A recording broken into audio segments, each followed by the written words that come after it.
வீடியோக்குள்ளே போகிறதுக்கு முன்னாடி நம்ம Ramachandran Durga YouTube channel subscribe பண்ணிக்கோங்க, பெல் பட்டனையும் கிளிக் பண்ணிக்கோங்க. மேலும் இந்த பதிவு பிடிச்சிருந்தால் லைக் பண்ணுங்கள், ஷேர் பண்ணுங்கள், கமெண்ட் பண்ணுங்கள். நன்றி.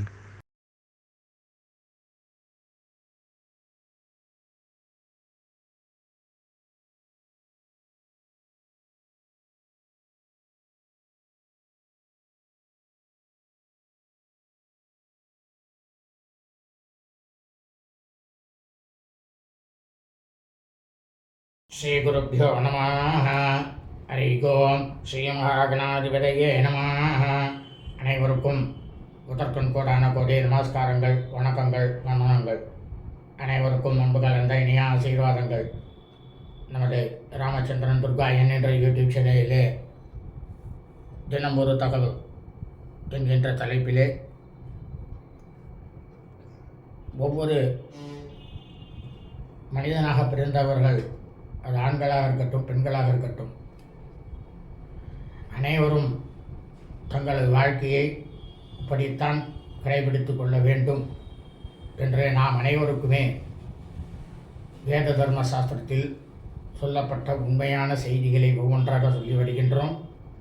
அதன் அடிப்படையிலே இன்றைய தினம் ஒரு தகவல் என்கின்ற தலைப்பிலே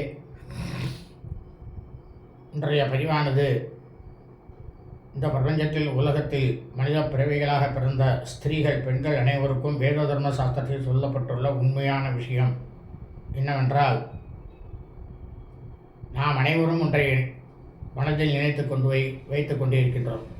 அதாவது காலமானது மாறிக்கொண்டே இருக்கிறது. அதற்கு ஏற்றாற்போல் நாம் அனைவரும் மாற வேண்டும் என்று நாம் அனைவரும் நினைத்து கொண்டிருக்கிறோம். ஆனால் காலமானது என்றும் மாறாது. வேத தர்ம சாஸ்திரங்கிறது என்றைக்கும் மாறாது. பஞ்சபூதங்கள் அதான் காலம். அது என்றைக்கான மாறுறதோ அது மாறுறது கிடையாது. அது அதனுடைய வேலையை கரெக்டாக சரியாக தான் செய்து கொண்டு இருக்கின்றது. அதே போல் ஆனால் மனித பிறவிகளாக பிறந்த நாம் அனைவரும் என்ன சொல்கிறோம், காலம் மாறிக்கொண்டே போகிற அந்த சூழ்நிலைக்கு ஏற்றா போல் நாம் நம்ம மாற்றிக்கணும்ன்ட்டு சொல்கிறோம். இதை பற்றிய ஒரு விவரத்தை நாளை உங்களுக்கு பதிவிடுகின்றேன்.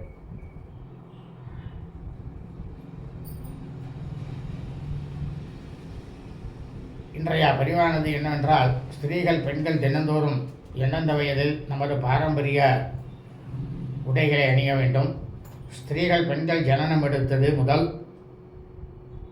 அதாவது பிறந்தது முதல் தங்களது வாழ்நாள் முடியும் வரை எந்தெந்த விதமான விஷயங்களை எல்லாம் செய்யலாம், எந்த விதமான விஷயங்களை எல்லாம் செய்யக்கூடாது என்பதை பற்றி முழு விளக்கம், அதனுடைய தொடர்ச்சியானது இன்றைய வீடியோ பதிவு. ஆகவே அனைவரும் இந்த வீடியோ பதிவினை ஆரம்பம் முதல் கடைசி வரை முழுவதுமாக பார்த்து பயனடைமாறு உங்கள் அனைவரையும் அன்புடன் கேட்டுக்கொள்கின்றேன். அதாவது பெண் குழந்தைகளுக்கு 5 வரை வயதுதான் மொட்டை அடிக்க வேண்டும். அதற்கு மேல் கண்டிப்பாக மொட்டை அடிக்கக்கூடாது. பெண்கள் தங்களது நெற்றியிலிருந்து சரியாக மையமாக நேர்வகுதி எடுத்துத்தான் தலையை வார வேண்டும்.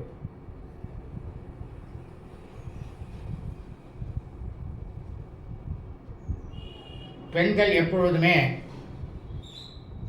நன்றாக அந்த தலைமுடியை நன்றாக பின்னி பிரமாதமாக பூ வைத்து கொண்டு, நெற்றியிலே குங்குமம் வைத்து கொண்டு மங்களகரமாக இருக்க வேண்டும். அப்படி அவர்கள் பின்னல் பின்னாமல் இருந்தால் அது அவர்களது உடலுக்கு கெடுதியை விளைவிக்கும் மற்றும் குடும்பத்துக்கும் கெடுதியை விளைவிக்கும். அது குழந்தைகளாக இருந்தாலும் சரி, பெரியவர்களாக இருந்தாலும் சரி.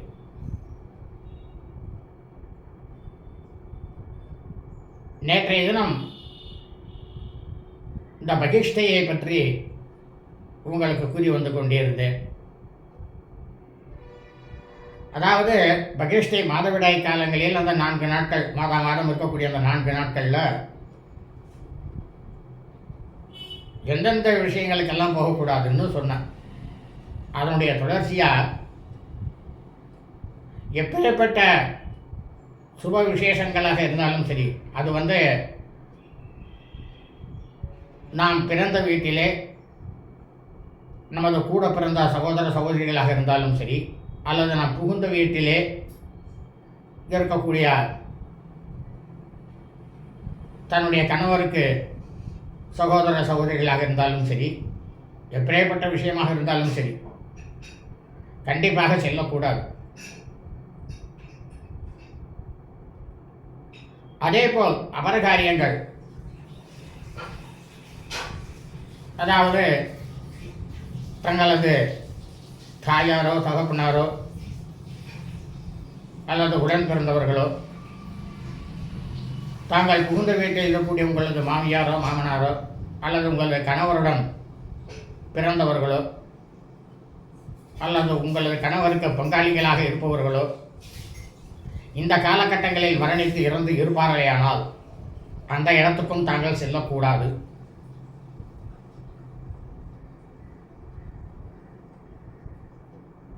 ஆனால் இதெல்லாம் நாளடைவில் கிட்டத்தட்ட ஒரு 45 வருஷமாக எல்லாம் ஒன்றொன்னா மாறிட்டு வந்தது. இப்போ ரொம்பவும் மோசமாக மாறி போச்சு. 45 வருஷத்துக்கு முன்னெல்லாம் எல்லாரும் ஸ்திரீகள் எல்லாரும் கடைப்பிடிச்சுன்னு தான் வந்துதான்.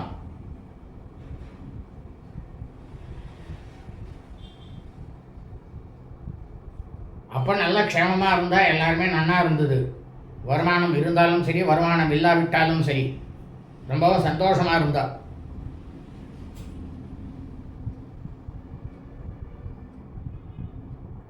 ஆனால் இந்த 45 வருஷமாக கொஞ்சம் கொஞ்சமாக ஆகி இப்போ பார்த்தோம்னாக்கா ரொம்பவும் ஒரு மோசமான நிலைமைக்கு நாம் எல்லாம் தள்ளப்பட்டு விட்டோம். காரணம், நான் செய்த தவறு. இதை யாராவது ஸ்திரீகள் யாராவது ஒத்துக்கல சொல்லுங்க. நீங்கள் நன்னா இருக்கணுங்கிறதுனால தான் நாம் பதிவிடுறோம். உங்களை நான் குறவையே சொல்லலை. ஏன்னா ஸ்திரீகள் பெண்கள் எல்லாருமே சாட்சாத்த பரமேஸ்வரிக்கு சமமானவர்கள். அதில் எந்த சந்தேகமும் கிடையாது.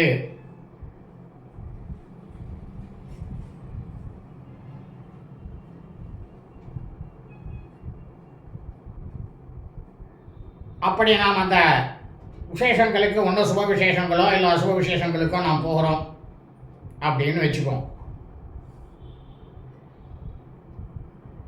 சுப விசேஷங்களுக்கு போய் ஆசீர்வாதம் பண்ணால் அவளுக்கு பிரயோஜனம் இல்லை.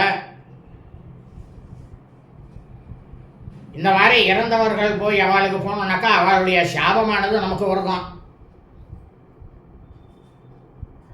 ஆனால்தான் திருமணம் ஆகாத பெண்கள் அவர்கள் அந்த காலத்தில் இருக்கும்போது அந்த நேரத்தில் மாதம் அந்த மாதிரி உங்களுக்கு வரக்கூடிய அந்த காலங்களில் நீங்கள் போனீங்கன்னாக்கா உங்களுக்கு திருமணம் ஆகுதுன்னு வச்சுக்கோங்க. அப்போ உங்களுக்கு வயத்தில் கர்ப்பமானது தரிக்கிறது மிக மிக கடினமாக இருக்கும். அந்த பித்ருதோஷமானது வந்துடும். அந்த இறந்து போன அந்த பிரேதம் இருக்கணும், அந்த பிரேத தோஷம்தான் ரொம்ப ரொம்ப மோசமானது.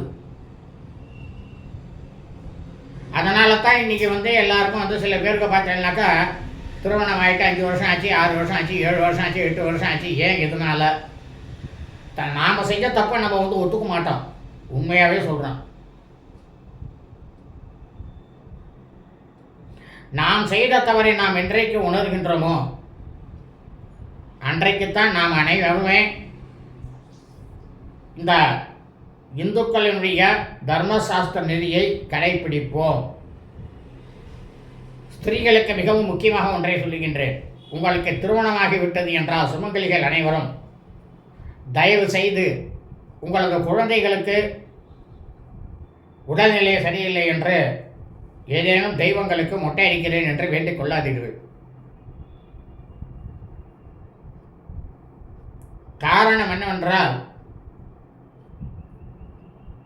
உங்களுக்கு திருமணமாகிவிட்டது. கணவர் இல்லை என்றால் தான் மொட்டை அடிக்க வேண்டும். உங்கள் கணவர் இறந்து போயிட்டாருன்னா தான் மொட்டை அடிக்கணும். அப்போ என்ன அர்த்தம்? நீங்கள் மொட்டை அடிச்சீங்கன்னா உங்கள் கணவர் இறந்ததுக்கு சமம்.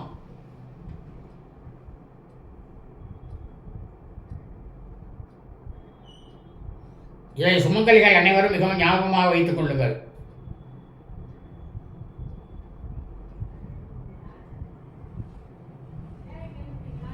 அப்படி நீங்கள் குழந்தைக்கு உடம்பு சரியில்லை வேண்டிட்டு இருக்கீங்க, எப்படி வேண்டிக்கணும்? பூமுடிப்பு தரேன் அப்படின்னு சொல்லிட்டு வேண்டிங்க.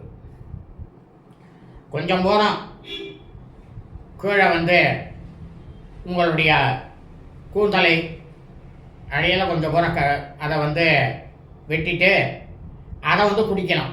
தாராளமாக பூ முடித்து அதை வந்து கொடுக்கலாம். அப்படி வேண்டிங்க. ஆனால் கணவர் இல்லாதவர்கள், கணவர் இறந்து விட்டார், கைம்பெண்ணாக இருக்கக்கூடியவர்கள் தாராளமாக மொட்டை அடித்துக் கொள்ளலாம். அதில் தவறே இல்லை ஸ்திரீகள். ஆகவே அனைவரும் இன்றைய பதிவினை ஆரம்பம் முதல் கடைசி வரை முழுவதுமாக பாருங்கள். தயவு செய்து